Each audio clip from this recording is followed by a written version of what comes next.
Ellie, and in this video, we're going to talk about why we should care about context management when working with LLMs or agents. So first, what is a context window? You can think of a context window as the maximum amount of information that an LLM can take as input or consider when it's generating its output. So as an easy example, if you go into an LLM's chat window and you type up, hey, I'm working on XYZ thing, I need help doing research on this. That's your blue message. You send that to the LLM, and the LLM gives you some sort of response. So now your conversation history is the message that you sent, and then the response from the LLM. And then let's say you have a follow-up question, the LLM responds, you ask another question, you guys are working together, chatting. Your entire conversation history back and forth are getting sent to the LLM every single time that you send a message, which is what you want, right? Because you want the LLM to have the entire conversation history and be responding with things that are relevant. If it only saw the most recent message that you sent, that wouldn't really feel like having a conversation, because the LLM would be sort of starting over and giving you, this brand new response every single message, which is not what we want. As we start filling that up, there is a maximum amount of history that the LLM can see and consider when it responds. So once it's all the way full, what can happen is two things. I'll move this off to the side a little bit so it's easier to see. Let's say you just keep chatting. So we do some more chats, the conversation gets longer. The first thing that can happen is it will just get truncated. The stuff that's older in the conversation will just fall off, and the LLM can only see the maximum amount of its context window. So it will just not know that any of this other stuff existed and respond based on what it can see in the rest of the window. The other thing that can happen is the LLM can compact the conversation. In that case, what it will do when it gets really close to filling up its context window is it will look through the entire conversation and it will summarize it. It will try to say, these are the key points that we were talking about. These are the tasks that we're trying to accomplish. Maybe here are some references that we were looking at. It just tries to put together a handoff message so that if you start over in a brand new context window, instead of having no history, it's trying to make it feel like there's some continuity there. So let's say we compacted, and then you are going to keep chatting. I'll put this back to the light blue, and you're chatting. So this is the compacted version of your last conversation, acting as the handoff message to this conversation. You're chatting. All of this is getting sent. It's in the context window. And once it fills up again, we will compact again. And this time the dark blue and the light blue will go together to get compacted into a new summary. So that's kind of how the handoffs work in the world where we're compacting context. Okay.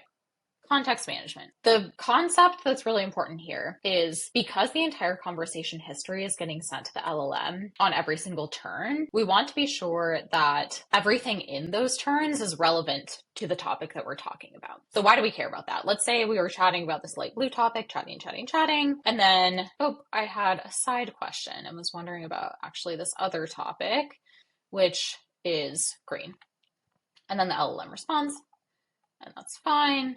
And then I go back to this blue topic.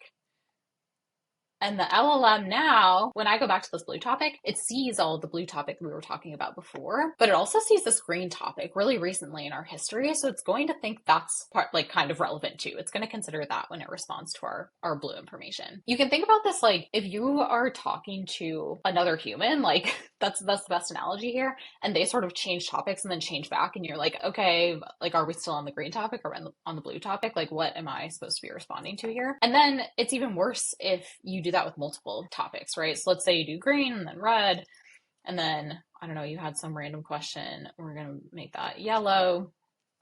And then you go back to blue again. The more topics that you're covering in one conversation, the more confused the LLM is going to get. And out at this bottom blue message, let's say you go back to blue and you wait for the LLM's response, but you're going to get something that's probably a mix of all of these colors, which I made brown because, I don't know, when you mixed paints when you're a kid, everything turns brown when you put the different colors together. So, but that's what happens, right? It's the same way you're talking to another person, they're changing subjects all over the place, and you're kind of I don't really know how to respond. Maybe I'll address a piece of the red and a piece of the blue. The same sort of thing happens to LLM. So your responses actually get worse and irrelevant if you're changing topics all over the place. So this is in its most simplest form, you probably hear advice to start a new conversation for a new topic. And this is why. You want to keep one topic in one conversation to keep the LLM focused so you're actually getting good outputs and getting things that are relevant to you. Okay, so that's basic version.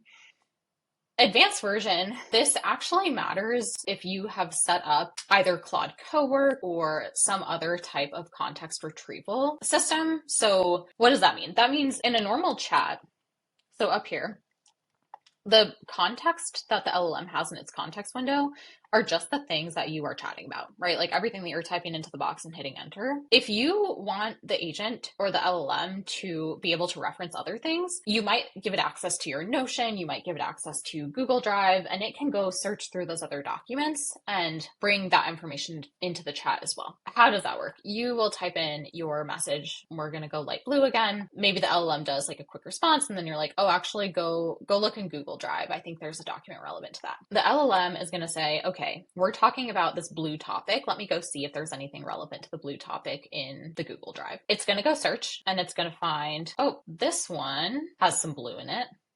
Let me read that.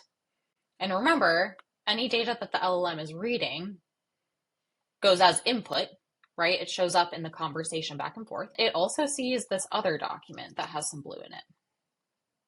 So it's going to bring that in. And then it's going to try to give its response after that. So what's going to happen? We have some blue content. There was legitimate blue content in some of these documents, but there was also some orange and some red. How does the agent know what to pay attention to here? Without any extra sort of guidance, it doesn't really know what to pay attention to. So it'll give you an output. And maybe if you're lucky, it will be blue because it will figure out these are the exact things I need to focus my attention on. But more often than not, it will actually give you some mix, right? Just like it did in this one, where it has all of these other things to consider. Look at all these topics. It's going to try to give an output that's relevant to all of these, right? A similar thing could happen in these more complex retrieval scenarios where it can go find context that you didn't directly give it, which is really cool and really powerful. But it's really, really important for that context to be organized in a way that it's only going to pull in what's relevant.